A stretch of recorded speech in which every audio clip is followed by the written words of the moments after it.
on the channel, we like to cover the world of cleaner, greener, safer, and smarter transportation. That normally means, electric vehicles, really low emission mass transit, and new ways of making the world a cleaner, greener, safer, and smarter place. But sometimes we also talk about energy products because without clean energy, we can't have clean transportation. And today, it's my honour to talk to Aotearoa, who is the CEO of Span. Now, if you don't know what Span is a company that has reinvented the electrical sub panel that most of you have sitting in your homes. It's taken out all of the dumb bits that make an electrical sub panel and made it smart, which if you're like me and you have a solar array sitting on the roof of your home, or perhaps you have a Tesla Powerwall, or you're on the waiting list for one of the new examples of electric vehicles that have vehicle to home capability, this gives you the ability to control exactly where the power goes in your home and gives you a real granular look at what's using energy in your home and gives you the ability to prioritize energy when the power goes out and you've got a small battery pack just keeping your home ticking over. Arch, thank you so much for joining me today. We had planned to meet at CES 2022, but of course, it was a bit of a letdown this year. CES 2022 was all but cancelled. We couldn't go because we didn't want the team to become sick. I know that your team, scaled things back. So CES 2022 was going to be the world debut of Span's second generation electrical home panel. Could you tell me a little bit about it? Thanks, by the way, Nikki, for taking the time to chat with me, and I'm looking forward to sharing more about Span's vision and our products. Maybe perhaps a bit of background about Span and kind of the evolution of the products to get to Gen 2.0 that we have in the marketplace today.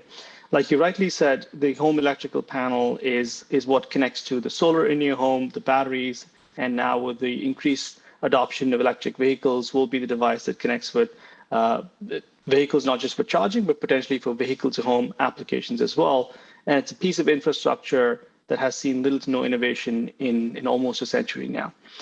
So what Span set out to do a few years ago was reinvent the home electrical panel to make it easier for customers to decarbonize through electrification. We've learned a lot over the last year and a half, 2 years of deploying our first generation product. And late last year, we introduced our Gen 2.0.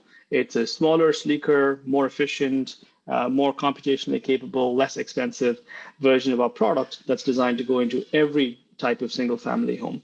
And as we think about the continued effort towards electrification, movement towards electrification, we'll have newer generations of electrical panels that can go into every type of single family home, apartment buildings, and conceivably any type of home that people live in.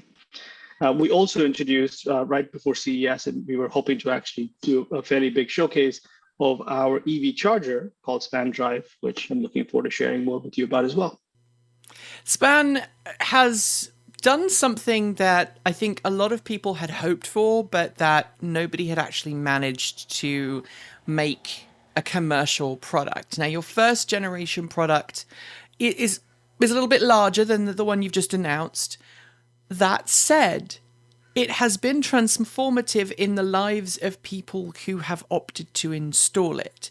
Because if there is, for example, a power cut that spans from late evening into night, or maybe happens overnight and goes into the workday, in the age of COVID, in the age of home working and physical distancing, we all need to keep our homes running while also being mindful of our energy use. So perhaps you can talk to me about the AI that helps you to manage your energy in a power cut. You've got a couple of Tesla Powerwalls or a vehicle to home system.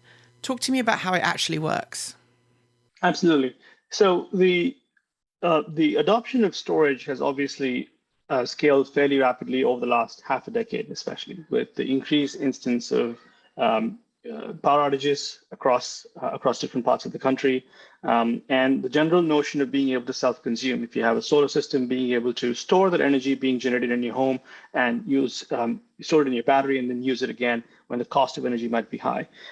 Both the economic use case and the emotional reason for getting backup for your home with storage has driven a fairly significant growth in adoption of batteries. But unfortunately, the battery backup experience for most homeowners today is rather poor. You can either opt to get only a small portion of your home, small number of circuits in your home backed up with a single battery, or you're forced to get multiple batteries that can be cost prohibitive to try to back up your entire home. And even in the scenario where you can afford to back up your home with 2 or 3 or 4 power walls, you still don't have any real-time visibility or controls, and that just seems like a letdown in the 21st century. So when we set out to build our first generation panel, the goal was very simple. There has to be a dynamic, configurable backup solution, which can become the best backup solution for homes, period. And that's really what we achieved with our panel. What we're able to allow customers to do with all the magic that happens in our panel and our hardware, but more importantly, through our consumer app, the Span Home app, is allow customers, homeowners, to see in real time exactly how much energy is in their battery, but not in some abstract percentage concept, but really in terms of how many hours and minutes of backup they have, see precisely what circuits are powered on, and then change the priorities of those circuits in real time. So you could say, based on the expected duration of the outage, I'd like to have my air conditioning system run versus not run my air conditioning system because the duration of the outage is likely to be fairly long, and I'd rather have essential circuits and appliances like my kitchen and refrigerator circuits being powered on. And that is really powerful in my opinion. Someone who lives out in a rural area like I do, we are off-grid for everything apart from electricity. So we have a well, we have a septic system, and I know sometimes trying to get systems to work with that can be a real pain because the initial starting current of the well pump is huge and it knocks out a lot of traditional energy storage products. Being able to shuttle things around when you need that extra power is really useful.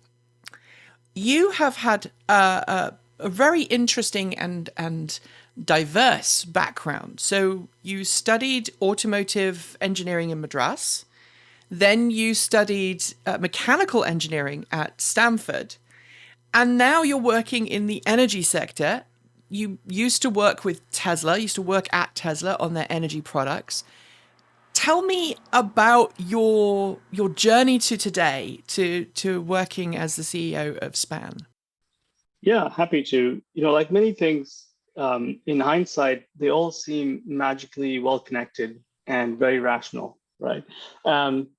I started off my academic journey by pursuing a degree in automotive engineering at a time when many folks were moving to the world of computer science and software, largely because I like building products. I like building tangible products, things that you can touch and feel.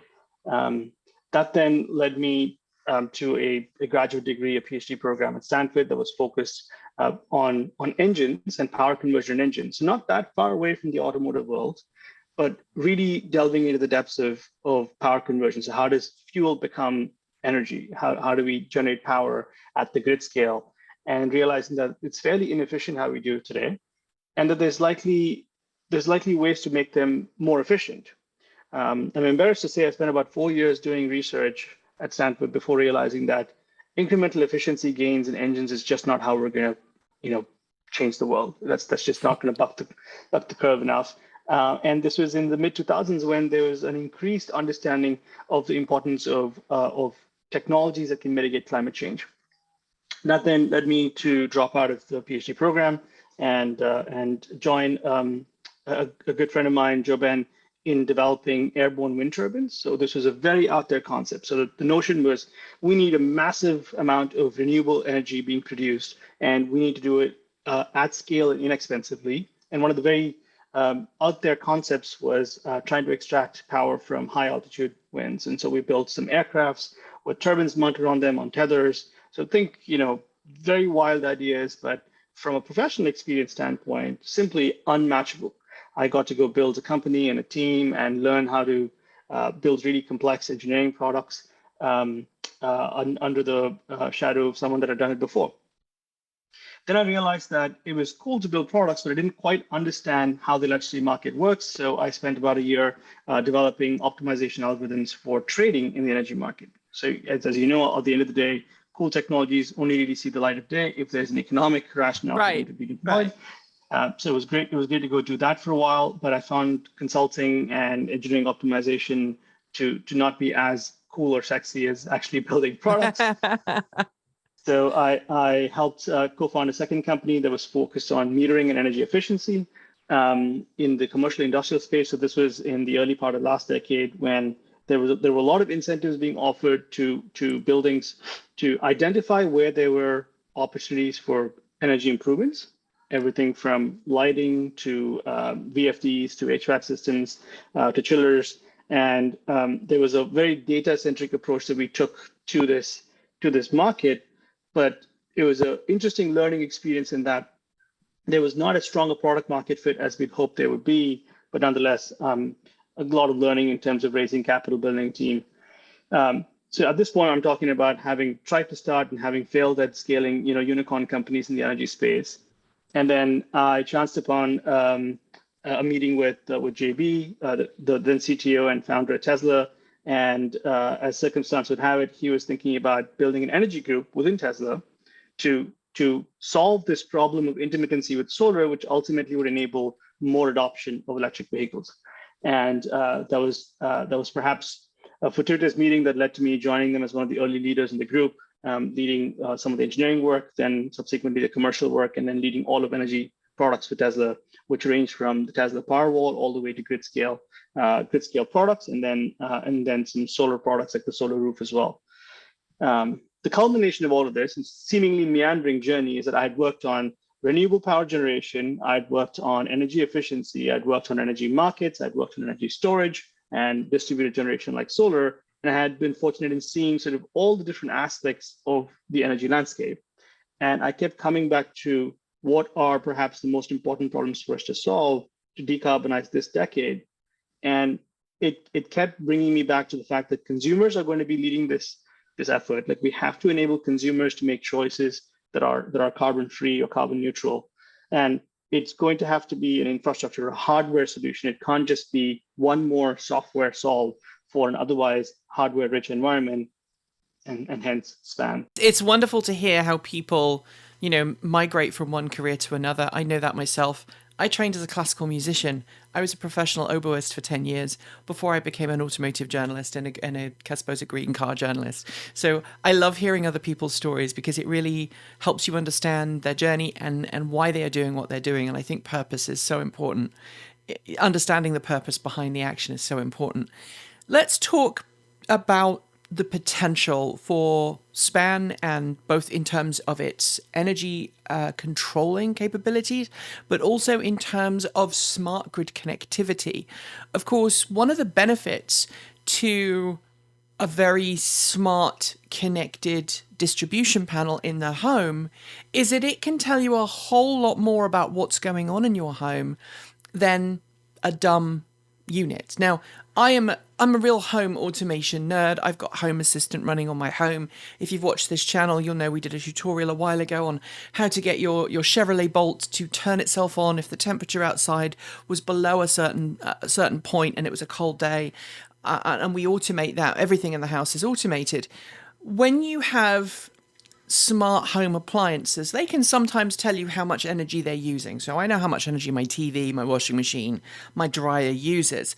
But there are certain things that you may use in the home that you don't know how much energy they use. And it could surprise you, especially if you've got children and your children are going playing games and they're leaving the games console on or the TV on, going and doing something else.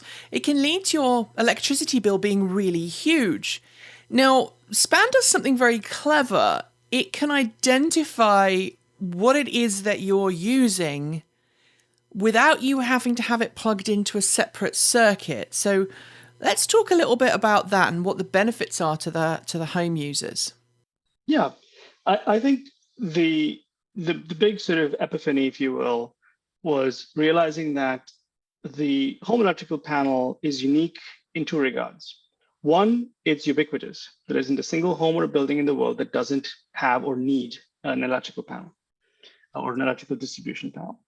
The second, that it's persistent.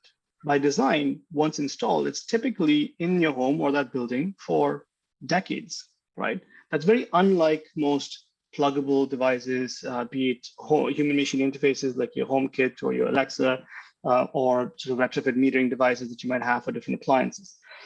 So that then gave rise to the notion that if it's such a central part of the infrastructure and it naturally connects to power from the grid, naturally connects to your solar, your batteries, your EVs, and all of your appliances in your home, perhaps that is the natural control center for data as well in your home, for energy related data at the very least.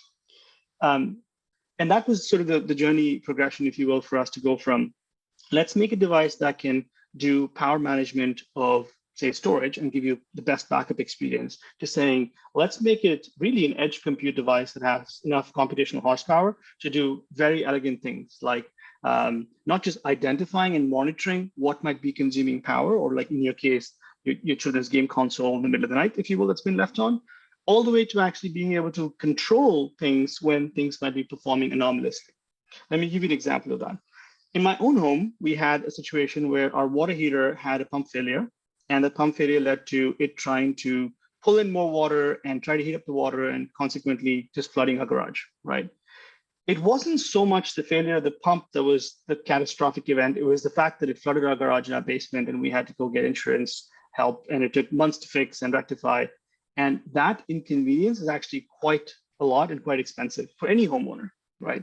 What we're increasingly able to do, because of the fact that we measure every single electron flowing into each circuit in a panel, is identify these anomalies before they happen and potentially take preventative action like controlling or turning off that pump before something more catastrophic happens as well. And I think that's the promise of what we're trying to do, where monitoring without controls is not valuable, and then that controls without embedded intelligence is not scalable.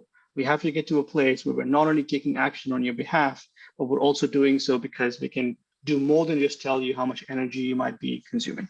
And I assume that applies for things like if the dryer just continues to run and there's a potential for it starting a fire, or you leave the stove on, or you leave the oven on, those things can be easily identified because your system knows my oven is unlikely to be on for 6 hours. Yeah, this is another, like outside all the hardware innovation that we're doing, I think we're investing a lot into the software piece. And one of the things that we had announced late last year, and we're again hoping to showcase a bit more earlier this month at CES, was what we're internally calling the check engine light project, right? You've got this ominous light that goes off in your car that gives you at least some indication of the fact that something could be off with the car. You don't necessarily know exactly what it is, but it prompts you to take action, right? We want to be that check engine light for everything in your home. And I think we have just the right tools, both in terms of the physical presence and the sensing, but also in terms of all the algorithms that run on device and in the cloud, and of course the controls that are embedded within the panel as well. I know that utility companies are becoming increasingly interested in smart home appliances because it gives them an idea of what demand periods look like. Does SPAN offer the option for utility companies for customers who opt in for example, take control of the air conditioning circuit, so that if it's going to be a really high demand period, instead of turning on a peaker plant, which regular viewers will know is a very energy intensive process, it takes a long time to turn a peaker plant on, there's generally a lot of carbon emissions associated with it, instead of turning that peaker plant on, turning off or turning down things in the home to help the utility company basically shave the top of that peak demand. That's exactly right. In fact, the SPAN panel and SPAN platform that we have operating today is already capable of doing some of the things you're describing, and we are partnered with a few utilities across the country demonstrating this capability as we speak. And I think it's unique again in that instead of requiring every end appliance, be it a thermostat or an air conditioning system or a water heater or an EV charger, to be its own stack, right? To be its own controllable device with a gateway, with a cloud stack, with a bunch of APIs, we're essentially providing all of that homogeneous plumbing into the panel, which again, by design, connects to all of these appliances. So no matter what type of appliance you might have, what type of thermostat you might have, what type of EV you might have, the SPAN panel is a is a natural sort of control center or control point for all of these devices.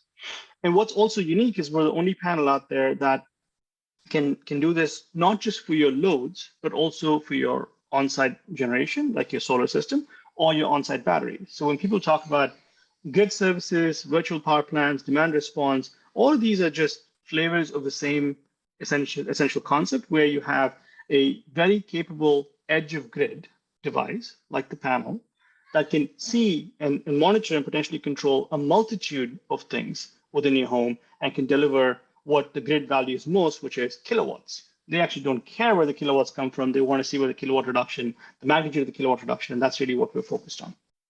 Now, at the moment, Span is sold in North America. Are you expanding to other countries? We're currently mainly in the US and North America. We because of the similarities in code and compliance requirements to other countries in North America, we'll be expanding into those regions as well shortly here. There are some architectural differences between, and of course, code differences between products here in North America and in Europe and in Australia, which is another key market for solar and storage. So we intend to have future versions of the product that'll be designed, purpose-built for those geographies.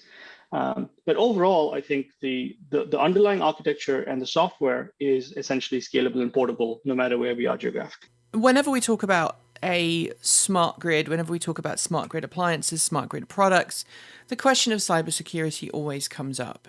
So can you talk to how Span is ensuring the security of customers' devices on its network? We have a dedicated team focusing on data and data security and cybersecurity, especially given the fact that we are not just offering up information, we're also potentially enabling controls of downstream devices in your home. And I think that the first piece of what we're trying to do is ensure that we are using industry best practices for how we ingest the data, everything from encrypting the data as it leaves the device to how the data can be accessed once in the cloud.